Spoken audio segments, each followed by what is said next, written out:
दो बहुओं वाली सास। सरस्वती के दो बेटे हैं। बड़े बेटे राम की शादी रज्जू से हुई है और छोटे बेटे श्याम के लिए लड़की देखने का सिलसिला जारी है। एक दिन रज्जू की माँ का फोन आता है और उसकी सास फोन उठाती है। हेलो, कौन बोल रहा है? दूसरी तरफ फोन पर रज्जू की माँ लीलावती बोलती है।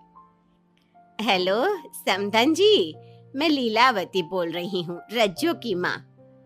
अरे नमस्कार समधन जी, कैसी हो? बहुत दिनों के बाद याद किया आज। यहाँ पर तो सब कुछ ठीक है, बस मेरी तबीयत थोड़ी खराब है। अगर बुरा न मानो तो एक बात बोलूं? अरे कैसी बात कर दी आपने समधन जी, आपकी बात का बुरा क्यों मानना, बोलिए बोलिए। मेरी कुछ दिन से तबीयत ठीक नहीं है और यहाँ पर मेरी देखभाल करने वाला कोई नहीं। क्या आप रज्जू को कुछ दिन के लिए मेरे पास भेज सकती हैं? ठीक है, हम रविवार को रज्जू को छोड़ जाएंगे। इतना कहकर सरस्वती फोन काट देती है और अपनी बहू को आवाज लगाती है। रज्जू, ओ रज्जू, जल्दी यहाँ आना तो। क्या हुआ माँ जी, कुछ चाहिए था क्या? अरे नहीं, कुछ नहीं चाहिए। अभी तुम्हारी माँ का फोन आया था, उनकी कुछ दिन से तबीयत खराब है, वो तुम्हें बुला रही है। राम को फोन करके कह दे कल की 2 ट्रेन की टिकट करा देगा, मैं भी जाऊंगी तुम्हारे साथ। इतना सुनते ही रज्जू राम को फोन करके सारी बात बताती है और 2 टिकट के लिए बोल देती है। शाम को खाने के टेबल पर सब रज्जू के जाने की बात करते हैं। तब रज्जू का देवर श्याम कहता है, भाभी आज बहुत खुश लग रही हो, मायके जाने की इतनी खुशी, उफ। खुश क्यों ना हो देवर जी, कितने दिन बीत गए अपनी माँ से मिले, और इस बार तो मैं महीना 2 महीना रह कर ही आऊंगी। जब आपका मन करे तभी आना। अच्छा एक बात तो बताओ, वहां से क्या लाओगी मेरे लिए? देवर जी कहो तो देवरानी ले आओ। वैसे भी सभी घर वाले चाहते हैं कि आपकी जल्दी से शादी हो जाए। श्याम शर्मा जाता है और चुप हो जाता है। इतने में राम कहता है, रज्जू तुमने जाने की सारी तैयारी तो कर ली है ना? कपड़े तो रख लिए ना? थोड़े गर्म कपड़े भी रख लेना, वहां ठंड होगी, और जल्दी आने की कोशिश करना। ठीक है, मैं जल्दी आने की कोशिश करूंगी बस। अगली सुबह दोनों जाने की तैयारी करने लगी। राम उन्हें स्टेशन छोड़कर घर वापस आता है। कुछ घंटों बाद रज्जू और सरस्वती गांव पहुंच जाते हैं। रज्जू अपनी माँ को देखकर बहुत खुश होती है। माँ, आप अपना बिल्कुल भी ध्यान नहीं रखती, कितनी कमजोर हो गई हैं आप। अब बेटा क्या ध्यान रखूं, उम्र भी तो हो गई है, ये बीमारियां तो लगी रहेगी। बहन जी आइए आइए बैठिए, मुझे बहुत अच्छा लगा कि आप भी यहाँ आई। अगले दिन सरस्वती अपने घर वापस जाने लगती है तो लीलावती से कहती है, बहन जी ध्यान रखना आप अपना, आपकी तबीयत ठीक हो जाए तो आप भी रज्जू के साथ आ जाना, रज्जू के बिना तो घर सूना सूना लगेगा। अब सरस्वती अपने घर आ गई और घर की सारी जिम्मेदारी भी उस पर आ गई।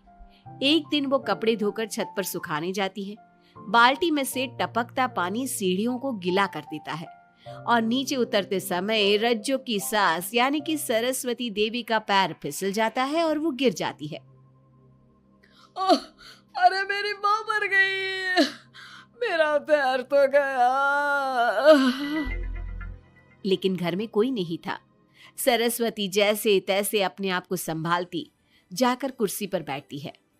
वो अपनी बहू के बारे में सोचती है, अगर रज्जू होती तो मुझे संभाल लेती और घर भी संभाल लेती। अब घर के काम कौन करेगा? मैं डॉक्टर के पास कैसे जाऊं? बहुत दर्द हो रहा है।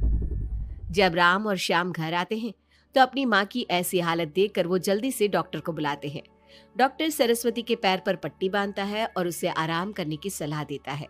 राम कहता है, माँ आप बस आराम करो, मैं रज्जू को खबर कर देता हूँ, वो कल ही यहाँ आ जाएगी। अरे रहने देना बेटा, उसकी माँ की तबीयत ठीक नहीं है, कुछ दिन में वो खुद ही आ जाएगी, उसे परेशान मत कर। माँ अब हमें श्याम की भी शादी कर देनी चाहिए, कभी घर में कोई ऐसी परेशानी आती है तो कोई तो होगा घर संभालने वाला।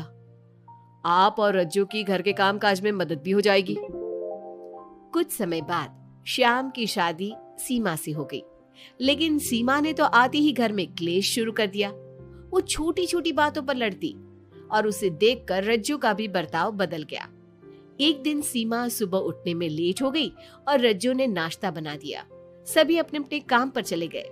जैसे ही सीमा अपने कमरे से आई तो रज्जू ने कहा, तुम साफ सफाई कर लो, मैं कपड़े धोने जा रही हूँ, जल्दी काम हो जाएगा। रज्जू की बात सुनते ही सीमा आग बबूला हो गई और कहने लगी, आज मैं उठने में लेट क्या हो गई? आप मुझ पर हुक्म चलाने लगी। मुझसे कोई इस तरह से बात करी है मुझे बिल्कुल भी पसंद नहीं है। अरे सीमा, ये किस तरह की बात कर रही हो तुम मुझसे? मैंने कोई हुक्म नहीं दिया तुम्हें। मैं तो बस काम को जल्दी खत्म करने की बात कर रही हूँ। उन दोनों की नोक झोंक सुनकर सरस्वती बाहर आ जाती है और दोनों को समझाती है। शाम को सब एक साथ खाना खाने लगे। लेकिन खाने के बाद जब सब अपने कमरे में चले जाते हैं और खाने की टेबल पर थाली यूं ही छोड़ देते हैं, सरस्वती को ये देखकर बहुत गुस्सा आता है। वो दोनों बहुओं को बुलाकर कहती है, तुम सब खाना खाकर चले गए, अब ये बर्तन कौन उठाकर रखेगा? मेरे लिए छोड़कर गई हो सारा काम। तुम दोनों को शर्म नहीं आती? अब दोनों बहुएं एक दूसरे के ऊपर बात टालते हुए फिर लड़ने लगी। ये देख सरस्वती परेशान हो गई। उसने दोनों को डांटा और उन्हें अपने कमरे में भेज दिया। सरस्वती ने जूठे बर्तन धोए। कुछ दिन इसी तरह चलता रहा।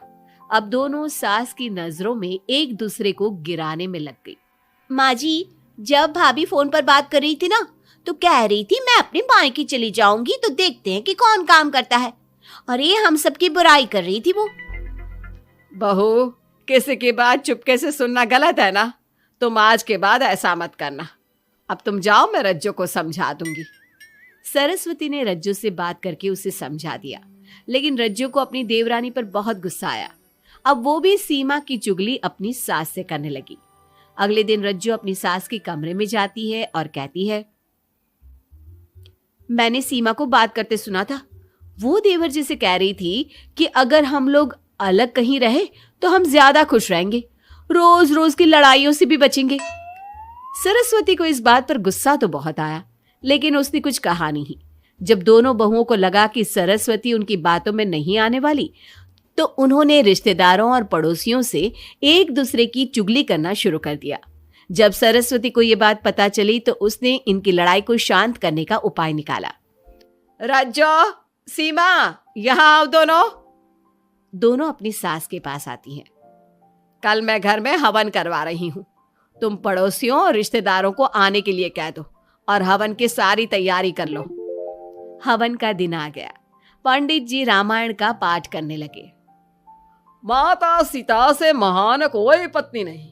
उन्होंने अपने पति के लिए सारे राजपाट, सुख सुविधाएं त्याग दी। अगर कोई पत्नी अपने पति को परिवार से अलग होने को कहती है तो वो पाप की भागीदार होती है और बेटों को भी मां से अलग नहीं होना चाहिए।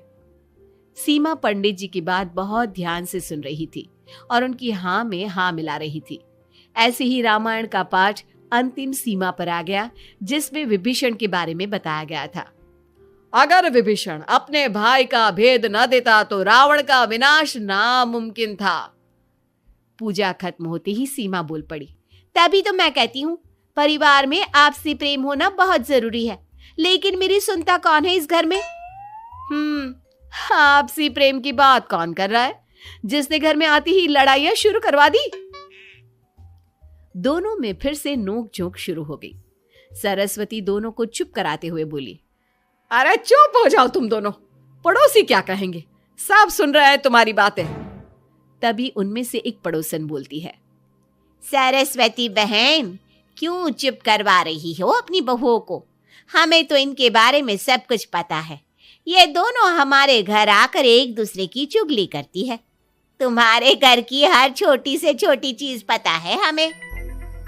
आंटी जी, हमने अपना समझ के आपको कुछ बता दिया तो इसका मतलब ये नहीं कि आप सबके सामने हमारी सास से हमारी शिकायत करेंगी। आप तो सबसे बड़ी चुगलखोर हो। सीमा की बात सुनकर सभी पड़ोसन उन्हें बुरा भला कहने लगी। उनकी बातें सुनकर दोनों बहुएं सबके सामने बहुत शर्मिंदा हुई। जब सब उनके घर चले गए तो सरस्वती ने अपनी बहुओं से कहा, अब तुम दोनों को तो बहुत खुशी होगी कि सारे मोहल्ले की औरतें हमारे ही घर में खड़ी होकर हमें ही सुनाकर चली गई। हमें काफी साल हो गए यहाँ रहते हुए, लेकिन आज तक किसी में भी इतनी हिम्मत नहीं थी कि हमसे ऊंची आवाज में भी बोल पाए। लेकिन आज तुम दोनों की वजह से ये सब हमारी बुराई कर रहे हैं। तुम दोनों ने ये सब अच्छा नहीं किया। सीमा, तुम्हारे इस घर में आने से पहले हम सब बहुत प्यार से रहते थे, लेकिन ये सब लड़ाइयाँ तुम्हारे आने के बाद शुरू हुई है। आज के बाद तुमने घर में किसी से भी झगड़ा किया तो मैं तुम्हें तुम्हारे मायके छोड़ आऊंगा, समझी तुम? ये बात सुनकर सीमा रोने लगी और सबसे माफी मांगने लगी। पंडित जी भी ये सब देख रहे थे। उन्होंने सबको शांत करवाया। कृपया आप सभी शांत हो जाइए, गुस्से से तो बात और बिगड़ जाएगी। अगर आप दोनों बहुएं मिलकर रहती, घर की बात घर में रखती, तो कोई आपसे कुछ कहने की हिम्मत नहीं करता। आज आपको इस बात का एहसास तो हो ही गया होगा। औरत ही तो होती है जो मकान को घर बनाती है। अब भी कुछ नहीं बिगड़ा, आप दोनों प्यार से रहो। आपके पड़ोसी और रिश्तेदार अपने आप चुप हो जाएंगे। पंडित जी की बात दोनों बहुओं की समझ में आ गई। अब दोनों प्यार से रहने लगी। इसी तरह समय बीत गया। अब पड़ोस की औरतें उनके प्यार की मिसालें देने लगी।